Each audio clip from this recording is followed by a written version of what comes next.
이제 저희 어머님이 아주 오랫동안 저희 할머님을, 이제 부모님을, 저희가 이제 종갓집이고 또 저희 아버님이 이제 큰 아들이니까, 큰 며느리니까 이제 부모님을 모시고 오래 살았습니다.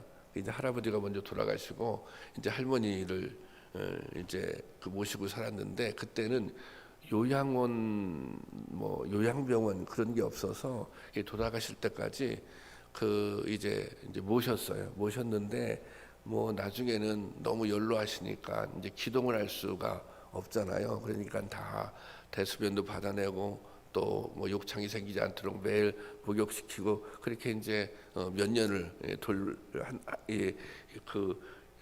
할머니죠. 저희 할머니를 이렇게 이제 돌봐 드렸습니다. 그게 쉬운 일이 아니잖아요. 이제 힘든 일이잖아요. 근데 한 번 그런 제가 그렇게 여쭤봤던 기억이 있어요. 아니 그거 좀 힘드시지 않느냐고. 근데 그 어머님이 저한테 그런 얘기를 해주시더라고요.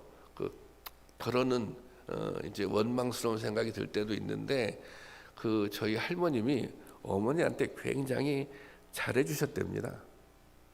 그래서 처음에 시집으로 왔는데 그때는 농사를 시골에서 지었잖아요. 그러면 그러니까 일들이 많은데 저희 어머님은 일을 안 시켰다는 거예요. 그때 고모들이 같이 살았는데 저희 고모가 4분이 있거든요. 근데 고모들은 일을 다 시켜도 어머니는 일을 시키지 않았다는 거예요. 그래서 이 어머님은 이 할머니를 모실 때 좀 힘들고 어려운 순간이 있잖아요. 그러면 뭐를 생각해요? 당신이 과거에 받았던, 할머니로 받았던, 시어머니로 받았던 그런 사랑을 이제 생각하는 거예요. 그 사랑을 생각하면 아유, 내가 이렇게 어머니로부터 사랑을 받았는데 이게 원망하는 마음이 들다가도 없어진다는 거예요. 내가 이게 원망하는 마음이 든다고 하는 것은 도리가 아니지, 이제 그런 생각이 든다는 거예요. 그런 말씀을 제가 들은 적이 있는데, 이게 은혜를 기억한다고 하는 것은, 사랑을 기억한다고 하는 것은 너무너무 중요한 것입니다. 그런데 우리의 문제는 자꾸 그것을 잊는다는 거예요. 그러니까 이스라엘 백성들의 가장 커다란 문제 중에 하나가 이스라엘 백성들이 건망증이 너무 심했던 거예요. 그래서 정말 큰 은혜를 받았음에도 불구하고, 큰 사랑을 받았음에도 불구하고 그것을 자꾸 잊어버리는 거예요. 그래서 이 하나님께서 야, 이래서는 안 되지. 그래서 이 은혜를 기억하도록 만든 장치가 있는데, 그것이 바로 이 감사절기입니다. 이 감사절기를 만들어서 이스라엘 백성들로 하여금 이게 이제 감사절기를 지키게 한 거예요. 신명기 16장 12절 말씀 한번 볼까요? 다 같이 시작. 너는 애굽에서 종되었던 것을 기억하고 이 규례를 지켜 행할지어다. 여기 보세요. 애굽에서 종되었던 것을 기억하라는 얘기는, 애굽에서 지금은 자유롭게 살고 있잖아요.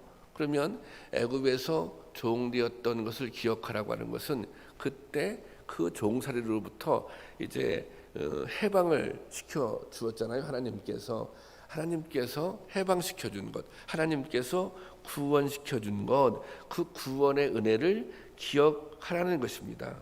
어떻게 구원을 받았는지, 어떤 특별한 과정을 거쳐서 구원을 받았는지, 하나님의 사랑이 얼마나 각별했는지 그 사랑을 기억하라는 거예요. 그 사랑을 절대 잊어서는 안 된다는 거예요. 이스라엘 백성들이 가나안 땅에 들어가서 살게 되잖아요. 그런데 만약에 이스라엘 백성들, 가나안 땅은 물론 젖과 꿀이 흐르는 땅입니다. 그런데 이스라엘 백성들이 하나님의 은혜를 잃어버리면 그게 아무 의미가 없는 거예요. 즉 가나안 땅에 들어가서 그것을 누린다고 할지라도 하나님의 은혜를 잃어버리면 그것은 소용이 없습니다. 하나님의 은혜를 기억할 때 지금 하나님께서 주신 복, 그것을 누리는 것이 의미가 있다고 하는 것입니다. 오늘 우리가 신앙생활하는 데 있어서 정말 이게 은혜를 기억한다고 하는 것은 중요한 것입니다. 그래, 하나님께서 나에게 은혜를 베풀어 주셨지. 하나님께서 나에게 이제 특별히 나를 하나님께서 이렇게 사랑해 주셨지. 그 은혜를 기억할 때 우리가 오늘 현재를 잘 살 수 있는 거예요. 성도로서 바르게 살 수 있는 것입니다. 그리고 여기서 또 중요한 것은 그거예요. 이게 하나님께서 주신 은혜가 있잖아요. 주신 은혜. 하나님께서 주신 은혜가 있으면 앞으로 하나님께서 주실 은혜도 있다고 하는 것입니다. 우리가 하나님께 받은 은혜가 있잖아요. 그러면 앞으로 하나님께서 앞으로 새롭게 받을 은혜도 있다고 하는 것입니다. 우리가 어떤 사실을 믿을 때 이런 게 있잖아요. 그냥 막연히 그게 사실일까? 막연히 믿는 게 아니라 이러면 믿잖아요. 그 사실이 검증이 됐다면, 어떤 사실이 있는데 그것은 이게 검증이 된 사실이에요. 이게 확실히 검증이 됐으면 그 사실을 믿기 시작하잖아요. 그런데 우리가 하나님께로부터 받을 은혜가 있다고 하는 것은 이게 사실은 이미 검증이 끝났다는 거예요. 왜 검증이 끝났어요? 우리는 받은 은혜가 있기 때문에 그렇습니다. 하나님께서 은혜를 한 번만 주시고 안 주시는 분이 아니잖아요. 하나님을 우리가 아버지라고 고백하는데 우리가 하나님 아버지가 우리에게 한 번만 은혜를 주시고 한 번만 사랑을 주시고 그 다음부터 딱 마음을 닫는 분은 아니시잖아요.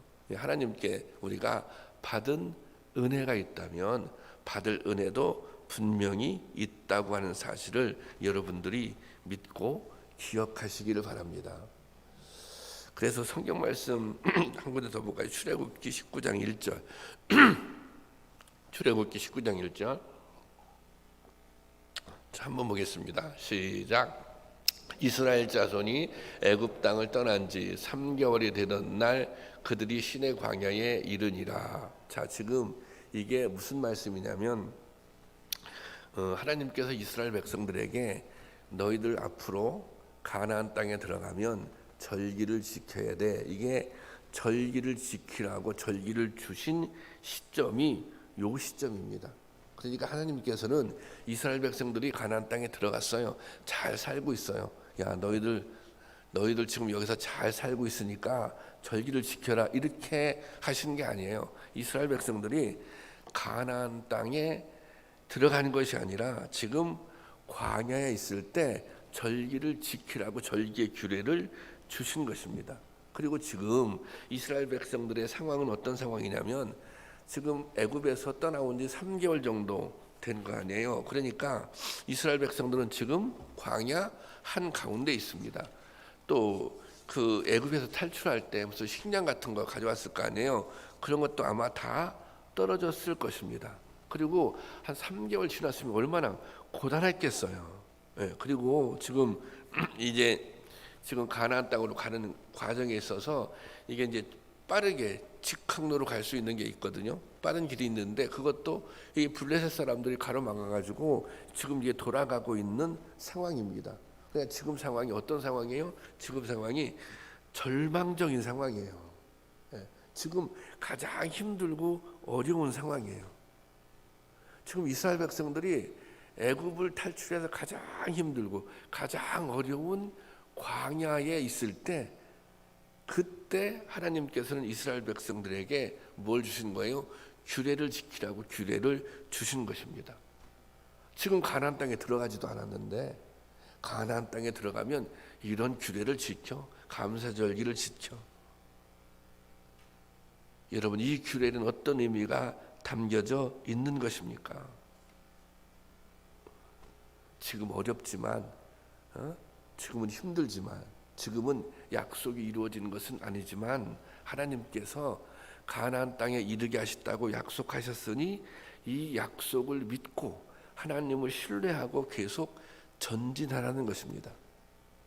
지금 여기서 절망하지 말고 지금 여기서 주저하지 말고 계속 약속을 땅에서 전진하라 그러는 거예요.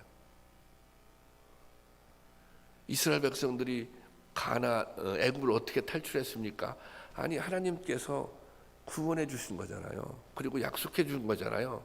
그러니까 애굽에서 너희를 탈출시킨 그 하나님께서 너희를 광야를 지나 가나안 땅으로 인도해 주실 것이다. 다른 말로 표현하면 받을 은혜를 생각하고 절망하지 말아라. 지금은 광야에 있지만, 지금은 절망적인 상황이지만 앞으로 받을 은혜를 생각하고 감사하는 것입니다. 이것은 어떤 말씀이에요?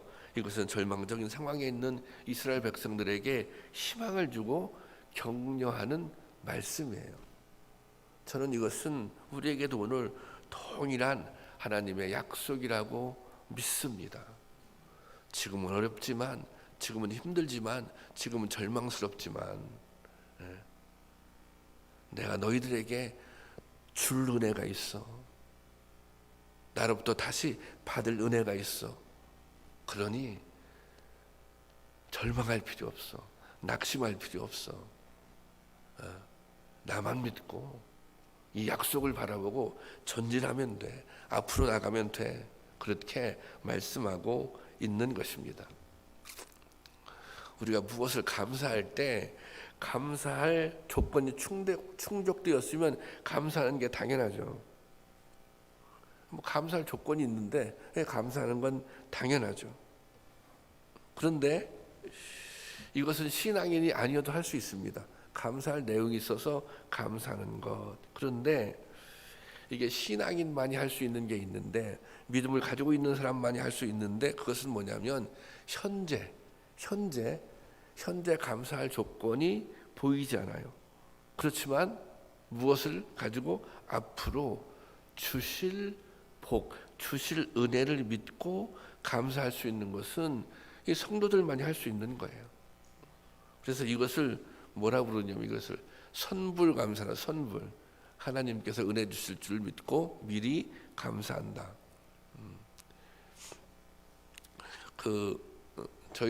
제가 이제 아이들이 태어나서 지금까지 해온 일이 있는데, 전에도 한번 말씀드린 것 같아요. 이렇게 이제 계속 감사헌금을 했어요. 감사헌금을 아이들을 위해서. 그런데 이제 지금은 계속했는데, 지금은 이 아이들이 다 커서 이제 아이들이 자기들이 이제 돈을 벌기 시작하니까 이제 드디어 자기의 힘으로 이제 감사헌금을 하기 시작한 것이죠. 근데 그때 감사헌금 할 때 그 마음이 어떤 마음이었냐면, 지금은 이 아이들이 부족하지만, 지금은 이 아이들이 열악한 환경에서 살고 있지만, 지금은 좀 속을 썩이지만, 지금은 좀 모자란 것 같지만 미래에 하나님의 복주심을 믿고 드리는 거예요. 이런 상황에서 하나님의 지켜주심을 믿고 하나님 앞에 예물을 드리는 것입니다. 제가 한 번은 이제 처가에 갔는데 저희 장모님이 이제 그런 간증을 하시더라고요. 너희들이 지금 다 이제 뭐 자리를 잡고 살고 있는데 이것이 다 하나님의 은혜다. 하나님의 은혜. 그러면서 이런 말씀을 하세요. 저희 처가가 한때 굉장히 이렇게 집사람이 고등학교 다닐 때 대학 입학할 즈음에 저희 장인어른이 사업을 하다가 실패해서 굉장히 어려움을 겪었습니다. 거의 그냥 생계가 어려울 정도의 수준의 그런 이제 어려운 시절을 지날 때가 있는데, 저희 장모님 하시는 말씀이 그런 말씀을 하시더라고요. 그때 우리가 정말 어려웠었는데, 그 어려웠을 때 당신이 그 어려움에도 불구하고 뭔 꼭 했냐면 아이들이 네 사남매거든요. 사남매를 위해서 감사헌금을 매주 한 번도 빠지지 않고 했다는 거예요. 어떻게 해서라도 하여튼 어떻게 해서라도 그렇게 하나님께 감사 헌금을 한 이유는 그거라는 거예요. 야, 이게 우리가 다 이제 망했는데 아이들을 학교도 보내야 되는데 가르칠 능력이 있는 것도 아니고, 이게 너무 당신이 생각할 때 당신의 힘으로는 할 수가 없는 거예요. 할 수 있는 게 별로 없는 거예요.